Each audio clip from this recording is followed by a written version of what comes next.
எங்கள் சொந்தம் பார்த்தாலே சொர்க்கம் சுத்தி போகுமே எங்கள் வீட்டு கூட்டாளி சரோஜினி ஏமா எல்லாம் என்ன எப்படி இருக்க நல்லா இருக்கியா? நல்லா இருக்கேம்மா, நீ எப்படி இருக்க? நான் எங்க நல்லா இருக்க முடியும்? என்னை அங்க நல்லபடியா இருக்க விடுறீங்களா? எதுக்குமா, என்னாச்சு? என்னடா தெரியாத மாதிரி கேட்க? மாப்பிள்ளை நீ தனி கொடுத்தன போறோம் சொன்னியாமா அப்படியே? ஆமா. நீ என்னலாம் நினைச்சிட்டு இருக்க? நீ வச்சத அந்த வீட்ல சட்டம் நினைச்சிட்டு இருக்கியா? யார் அவியா? வீட்டை போய் பேசி இருக்க பத்தியா? இவ்வளவு பெரிய குடும்பத்துல வாக்கப்பட்டு வரது எவ்வளவு பெரிய சந்தோஷம். யார் பண்ண புண்ணியமா உனக்கு இந்த வீடு கிடைச்சிருக்கு, இந்த இடம் கிடைச்சிருக்கு. நீ என்னடா அந்த வீட்ல கூலி குழப்பம் பண்ணிட்டு வெளிய ஓடிடலாம்னு பாக்குறியா? அம்மா இல்லம்மா, மாப்பிள்ளை சண்டை போட்டு தனி கொடுத்தன போன வாங்க நீ கூப்பிட்டியா? நீ கூப்பிட்டா அவி அம்மா அப்பா எல்லாம் விட்டுட்டு வந்துருவாங்களா? கல்யாணம் ஆகி உனக்கு என்ன 10 வருஷம் ஆயிட்டு? 10 நாள் ஆகுதுக்குள்ள என்னடா பேச்சு இதெல்லாம்? அம்மா அந்த வீட்ல நிறைய பேர் இருக்காவல்ல, அது எனக்கு பிடிக்கவே இல்ல. நிறைய பேர் இருந்தா நல்லதானடா. அவ்வளவு பேர் உன் தலைமையில ஏறி உட்கார்ந்திருக்காவே. அவிய பாட்டுக்கு அவிய வேலை பார்த்துட்டு இருப்பாவே. வாங்கிட்ட வந்து ஏதோ வம்பு பண்ணாவளா இல்ல ஏதாவது கேட்டாவளா? அம்மா அது வந்து எல்லாரும் என்னையே எதுக்கு பேச மாட்டீங்க சிரிக்க மாட்டீங்கன்னு கேட்காவே. அதுக்கு தான் எனக்கு இங்க இருக்கக்கு பிடிக்கலன்னு சொல்லி கூப்பிட்டேன். எப்ப பார்த்தாலும் அவங்களுக்கு நான் பதில் சொல்லிட்டு பேசிட்டே இருக்க முடியுமா? நம்ம வீட்டுல நீயும் நானும் தானே இருந்தோம், யாருமே பேச மாட்டாவே. ஆனா இந்த வீட்டுல அப்படி இல்ல, எல்லாரும் பேசியாவ. நீனும் உன் புருஷனும் பேசுறீங்களான்னு கேட்காவ. எனக்கு இதெல்லாம் சுத்தமா பிடிக்கவே இல்ல. அதான் தனியா போயிட்டாச்சுன்னா நாங்க பேசுவோம், பேசாம இருப்ப யாரும் எங்களை கேட்க மாட்டாவல்ல. அப்ப நீ மாப்பிள்ளை கூட ஒழுங்கா பேசுறது இல்லையா? அதனால தான் இவளுக்கு கேட்டோட உனக்கு கஷ்டமா இருக்கு. அதுக்கு தான் அந்த மனுஷனை தனியா போயெல்லாம் போயிடலான்னு கூப்பிட்டியா? இல்லம்மா, என்னை தொல்லை பண்ற மாதிரி இருக்கவே பேச்சு. நான் கூட தான் நீ மாப்பிள்ளை கூட ஒழுங்கா பேசி வாங்கி இருக்கேன்னு சரோஜா கிட்ட கேட்டேன். அவளை பார்த்துட்டு வந்து நல்லா தான் பேசியேன்னு சொன்னா. அப்ப என்னை உங்க அக்காளையும் கூட உனக்கு பிடிக்காதா? நாங்களும் உன்கிட்ட வரக்கூடாது பேரணுமா? ஏம்மா அப்படி இல்ல, வேற எப்படி எல்லாம் சொல்லியா நீ? இந்த மாதிரி பேசிருக்கே எல்லாரும் எடுத்தெறிஞ்சு உன்னை யாராவது என்ன மதிப்பாவல? இல்ல உன் மாமியார் தான் உன்னை நம்பி ஒரு பொறுப்பை ஒப்படைப்பாவல? இந்த சொத்தை என்ன ஒருத்தர் பேர்ல தான் எழுத போறதாக சொல்லிட்டு இருக்காவ. உன் புருஷன் நல்ல மனுஷன், தங்கமான குணம். ஆனா நீ எல்லாத்தையும் கெடுத்து விட்டியே. இனி யாரெல்லாம் உன்னை நம்புவா? அவ்வளவு சொத்தை அந்த ரோசாப்பு பேர்ல தான் எழுத போறா, பாத்துக்கிட்டே இரு. பிறகு உன் புருஷன் அண்ணங்கிட்ட என்னால கையை கட்டிட்டு தான் நிக்கணும். அவர் என்ன கொடுக்காரோ அதை தான் வாங்கணும். இதுக்கு வழி வச்சுட்டால நீ. உன்னை இந்த வீட்டுக்கு எதுக்கெல்லாம் கட்டி கொடுத்தே? நல்ல பிள்ளைய நடந்துக்கிடுவா, அவ மனசு வெள்ள இடம் பிடிப்பான்னு நினைச்சேன். நீ என்னடான்னா தனி கொடுத்தன போறேன் பிச்சுக்கிட்டு போறேன்னு அவியில எல்லாரும் குழப்பி விட்டுருக்க. இனி இந்த வீட்டுல உன்னை யார் மதிப்பா, யார் நம்புவா? இனி நீ நினைச்சாலும் நல்லபடியா நடக்க முடியுமா? நீ என்னதான் நினைச்சாலும் அவிய பழசுதான் நினைப்பாவ. ஏமா அவியில இந்த வீட்டை பிரிக்காம யார் நம்பிக்கையா இருக்காவளோ அவிட்ட சொத்தை ஒப்படைப்பேன்னு இருக்காவ.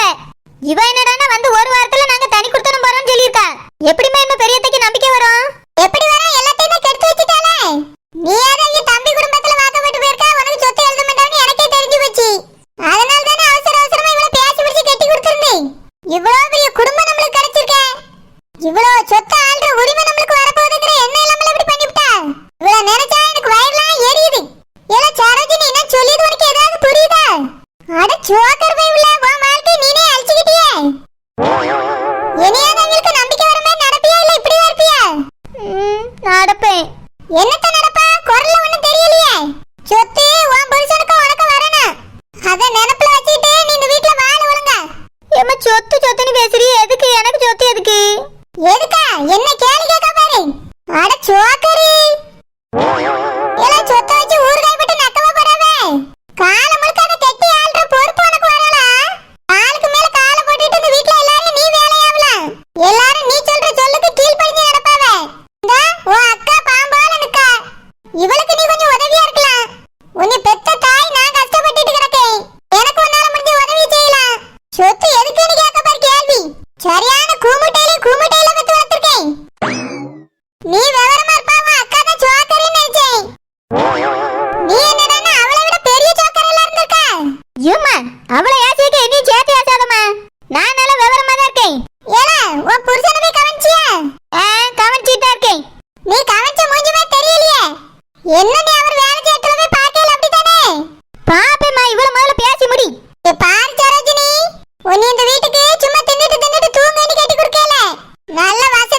திரும்ப என்ன பேசியாடி பாரு. வேற பேர் இருந்தா உன் தலைமையில இருக்கவே அவிய வேலை பார்த்துட்டு இருக்கா. நீனும் உன் வேலையில பாரு. இனி உன் பேர்ல எந்த கம்ப்ளைண்டும் வரக்கூடாது. ஏதாவது தப்பு தப்பு வந்துச்சு நான் அப்புறம் மனுஷியா இருக்க மாட்டேன் பாத்துக்க. என்னடா புரியுதா? ஏல சாரோஜா நீ பக்கத்துல தான் இருக்க. அந்த வீட்டுக்குள்ளே கிடந்து பொங்கனே தின்னேன்னு இந்த சோத்து பானைக்குள்ளே கிடக்காத. அப்பப்போ உன் தங்கச்சி வந்து எட்டி பார்த்து அவளுக்கு என்னன்னு சொல்லணுமா சொல்லி கொடு. நான் சொன்னது கேட்டு வளர்க்கும். ஏனி கேப்பா கேக்கல்னு வச்சுக்க. எனக்கு உடனே போன் போட்டு நான் வாரேன். சரிம்மா வா போவோம். இத்தனை நாள் கழிச்சு அம்மா வந்திருக்கா. இனி ஆசை தான் வந்திருக்கா. கொஞ்சம் கூட பாசமே இல்ல. எப்படி இங்க பிரச்சனை பண்ணிட்டு அம்மா வீட்டுல போய் இருக்காது. இங்க வந்து இந்த மாதிரி ஆசிட்டு போறாங்க போனா இனி சாத்துக்கிடுவாளா? நான் என்ன பண்ணேன்? யார் வீட்டுக்கு போவேன்? அவர் வேற பிளான் போட்டு வச்சிருக்காரு. நாளைக்கே நான் அந்த வீட்டை விட்டு போயிருவேன்னு சொன்னாரு. நாளைக்கே போய் அம்மா வீட்டுக்கு கதவை தட்டினா இனி கொண்டு விடுவா போல இருக்கே. இப்ப என்ன செய்ய? இங்க இருந்து போனா யார் வீட்டுக்கு போவேன்? ஒண்ணுமே புரியலையே. துர்கா துர்கா துர்கா என்னடி சைலண்டா உட்கார்ந்திருக்க? கையில புக்கும் இல்ல, நாளைக்கு எக்ஸாமும் இல்ல. என்னடி யோசனையில இருக்க? துர்கா. ஐஷு என்னடி யோசிச்சிட்டு இருக்க? ரொம்ப சேடா இருக்க மாதிரி தெரியற. என்னாச்சு? சூரியன்ட்ட எப்படி ப்ரப்போஸ் பண்ணலாம்னு யோசிச்சிட்டு இருக்கியா? அதெல்லாம் இல்ல ஐஷு. வேற என்னாச்சுடி? வீட்ல ஏதாவது ப்ராப்ளமா? ஆமா ஐஷு. என்னாச்சு துர்கா? எங்க அப்பா அம்மா இந்த நிச்சயத்துக்கு நிறைய செலவு பண்ணிட்டு இருக்காங்க ஐஷு. நிறைய இடத்துல கடன் வேற வாங்கியிருக்காங்க. எங்க அம்மா நகைய அடகுலாம் வச்சுட்டாங்க தெரியுமா? அப்படியா? ஆமா ஐஷு. இது நடக்க போற கல்யாணமா இருந்தாலும் பரவாயில்ல, நிக்க போற கல்யாணத்துக்கு நிறைய செலவு பண்ணிட்டு இருக்காங்க ஐஷு. அத நினைச்சாதான் ரொம்ப கஷ்டமா இருக்கு. அதுக்கு நீ இப்படி உட்கார்ந்து கவலைப்பட்டுட்டு இருந்தா சரியாயிடுமா? உனக்கு தெரியாது இது நிக்க போற கல்யாணம்னு. ஆனா உங்க அப்பா அம்மாக்கு தெரியாதுல்ல, அதான் பணத்தை செலவு பண்ணிட்டு இருக்காங்க. விடு துர்கா, கல்யாணம் நின்னதுக்கு அப்புறம் எல்லாம் சரியாயிடும். எப்படி சரியாகும் ஐஷு? எங்க அம்மா நகையெல்லாம் அடகு வச்சிருக்காங்க. கல்யாணம் நடந்தாலும் பரவாயில்ல, நின்றுச்சுன்னா அவங்க வருத்தம் தானே படுவாங்க ஐஷு. அதான் என்ன பண்றதுன்னே புரியல. அப்போ பேசாம சூர்யாவையே கல்யாணம் பண்ணிக்கிறியா? ஐஷு வேற என்னடி பண்றது? நீ தான் இப்ப உட்காந்து வருத்தப்பட்டு இருக்க. அதுவும் வேண்டாம் இதுவும் வேண்டாம்னா வருத்தமாவது படாம இருக்கணும். ஃபீல் பண்ணிட்டு இருந்தா எல்லாம் சரியாயிடுமா?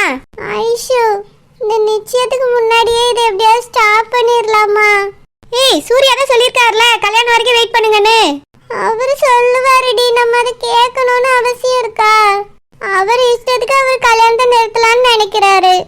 ஆனா எங்க அப்பா அம்மா எடுக்கிற காசெல்லாம் செலவு பண்ணிட்டே இருப்பாங்க. காசும் இல்லாம கல்யாணமும் நின்றுச்சுன்னா அவங்க ரொம்ப வருத்தப்படுவாங்க ஐஷு. நிச்சயத்துக்கே இவ்வளவு செலவாகுதுன்னா கல்யாணத்துக்கு எவ்வளவு ஆகும்? எங்க அப்பா அம்மா ரொம்ப பாவம் ஐஷு. அதான் எனக்கு ரொம்ப கவலையா இருக்கு. இப்பவே எப்படியாவது இதை நிறுத்திடலாமா? நம்ம எப்படி நிறுத்த முடியும்? நம்மளால முடியாம தானே சூர்யாட்டே போய் ஹெல்ப் கேட்டோம். அவரும் பண்றேன் கொஞ்சம் வெயிட் பண்ணுங்கன்னு தானே சொல்லியிருக்காரு. இப்போ நம்ம நிறுத்தலாம்னா எப்படி முடியும்? உங்க அப்பா அம்மா நிச்சயமா நம்ம சொன்னா கேட்கவே மாட்டாங்க. ஐஷு அவர்கிட்ட ஹெல்ப் கேட்கலாமா? அவர்னா யாரு? சூர்யாவா? இல்ல. அப்போ சூரியனா? ஆமா ஐஷு, அவர்கிட்ட ஹெல்ப் கேட்கலாமா? இந்த நிச்சயமே நடக்க கூடாது, எப்படியாவது ஸ்டாப் பண்ணிடுறீங்களான்னு கேட்டு பார்க்கலாமா? அவர்கிட்டயே சூர்யா நிறுத்திடுவாரு நம்ம சொல்லிட்டோம்ல. இப்ப திடீர்னு போய் ஹெல்ப் கேட்டா அவர் பண்ணுவாரா? அன்னைக்கு நான் ஏதாவது ஹெல்ப் பண்ணிட்டோமான்னு கேட்கும்போது கூட அதெல்லாம் ஒன்றும் வேண்டாம்னு நம்ம சொல்லிட்டோம். இப்ப மறுபடியும் போய் நம்மளே ஹெல்ப் கேட்டா நல்லா இருக்காதுடி. ஐஷு எங்க அப்பா அம்மா எல்லா ரூபாயும் செலவு பண்ணிடுவாங்க ஐஷு. என் கல்யாணத்துக்காக. அப்புறம் கல்யாணமும் நின்றுச்சுன்னா வருத்தப்படுவாங்க. அதுக்காக தான் சொல்றேன், தயவு செஞ்சு புரிஞ்சுக்க ஐஷு. எனக்கு அப்புறம் என் தம்பி தங்கச்சிலாம் வேற இருக்காங்க. அவங்களுக்குன்னு ஒண்ணுமே இல்லாம மொத்தத்தையும் எனக்கே செலவு பண்ணிட்டாங்கன்னா என்ன பண்றது? அப்பா அம்மாவுக்கு வயசாகுதுல்ல. நீ சொல்றது கரெக்டாண்டி. ஆனா இப்ப எப்படி ஸ்டாப் பண்றதுன்னு தெரியல. அதுக்கு தான் ஐஷு அவர்கிட்ட கேட்டா கண்டிப்பா ஐடியா சொல்வாரு. அவரை பார்க்கணும்னா அவர் வீட்டுக்குள்ள போனோம், எப்படி போய் பாக்குறது? அவர் ஃபோன் நம்பர் கூட நம்ம கிட்ட இல்ல, இது வரைக்கும் வாங்கவும் இல்ல. நீ தான் அடிக்கடி ஃபோன் நம்பர் வாங்குறேன்னு சொல்றானா, ஒரு தடவை வாங்க மாட்டேங்கிறா. இப்ப சொல்லிட்டல வாங்கிடுவோம். நம்ம அவர்கிட்ட ஹெல்ப் கேட்போம். சரி ஐஷு, நாளைக்கு காலேஜ் லீவு தானே, அம்மா கிட்ட பெரியம்மா வீட்டுக்கு போட்டுமான்னு கேட்கட்டுமா? துர்கா அடுத்த வாரம் உனக்கு நிச்சயம். எப்படி உன்னை அனுப்புவாங்க? அது நம்ம காலேஜ் பக்கத்துல ஒரு டெய்லர் இருக்காங்க, அங்க சூப்பரா பிளவுஸ் தச்சு தருவாங்கன்னு அம்மா கிட்ட சொல்றேன் ஐஷு. நம்ம பிளவுஸ் எடுத்துட்டு போய் அங்க கொடுக்கலாம். அப்படியே அவரையும் பார்த்து பேசிட்டு வந்துடலாம். பாருடா துர்கா, நீயா இது? என்னை விட சூப்பரா பிளான்லாம் பண்ற. விட்டா இந்த கல்யாணத்தை நீயே நிறுத்திடுவ போல இருக்க. காதல் வந்த உடனே ஆளே மாறிட்டீங்க மேடம். ஐஷு வேற என்ன ஐஷு பண்றது? அவரை எப்படியாவது பார்க்கணும்ல. சரிங்க மேடம், பிளவுஸ் எடுங்க, வாங்க உங்க அம்மாட்ட போய் சொல்லிட்டு கிளம்பலாம். ஐஷு இன்னைக்கு வேண்டாம், நாளைக்கு போலாம். ஏய் இன்னைக்கே கிளம்புவோண்டி. ஒருவேளை நாளைக்கு போற டைம்க்கு அவர் இல்லைன்னா என்ன பண்றது? அதனால இன்னைக்கு போயிட்டு நாளைக்கு வரையும் தங்கிட்டு அதுக்கப்புறம் வரேன்னு உங்க அம்மாட்ட சொல்லிட்டு வா. பிளவுஸ் அப்பதான் தச்சு தருவாங்க, இருந்தே வாங்கிட்டு வந்துடுறேன்னு சொல்லு. இன்னைக்கு சப்போஸ் பார்க்க முடியலன்னா கூட அவரை நாளைக்காவது பார்த்து பேசிடலாம். ஐஷு தங்குறதுக்கு நம்ம விடுவாங்களான்னு தெரியலையே. ஏய் அது உங்க பெரியம்மா வீடு தானடி, அதெல்லாம் விடுவாங்க. வா ஃபாஸ்டா போய் உங்க அம்மாட்ட சொல்லிட்டு கிளம்பு. நானும் ஓடி போய் எங்க வீட்ல சொல்லிட்டு வந்துடுறேன். ஐஷு உங்க வீட்ல விடுவாங்களா?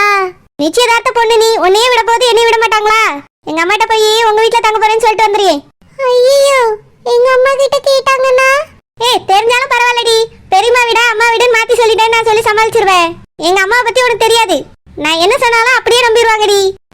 சரி ஐஷு நீ போய் சொல்லிட்டு வா, நான் பிளவுஸ் எடுத்து வைக்கிறேன். அம்மா கிட்ட சொல்லிட்டு கிளம்பலாம். சரி துர்கா. அவரை பார்த்து ஹெல்ப் மட்டும் கேட்கலாமா இல்ல என் மனசுல இருக்கதையும் சொல்லிடலாமா? சொன்னாதான் அவர் மனசுல என்ன இருக்குன்னு தெரியும். முடிஞ்ச கண்டிப்பா மனசுல இருக்கதை அவர்கிட்ட சொல்லிட வேண்டியதா. அடுத்த வாரம் சித்தப்பாக்கு நிச்சயதார்த்தம் வரப்போகுது. செம ஜாலியா இருக்கு முதல்ல. எல்லாருக்கும் ஸ்கூல் லீவு தான். செம ஜாலியா ஆட்டம் போட போறோம். ஆமா ஆனந்த் சித்தப்பா கல்யாணத்துக்கு நம்ம கிஃப்ட் எல்லாம் வாங்கி கொடுத்தோம்ல, அதே மாதிரி சூர்யா சித்தப்பா கல்யாணத்துக்கு நம்ம கிஃப்ட் வாங்கி கொடுக்கணும். அடுத்த வாரம் கல்யாணம் இல்ல, நிச்சயம் தான் வரப்போகுது. கல்யாணம் மே மாசம் தான். பரவாயில்ல பே, நிச்சயத்துக்கு கிஃப்ட் வாங்கி கொடுப்போம். ஆமா சத்யா, சூப்பர் ஐடியா. நிச்சயத்துக்கும் சித்தப்பா சித்திக்கு நம்ம கிஃப்ட் வாங்கி கொடுப்போம்.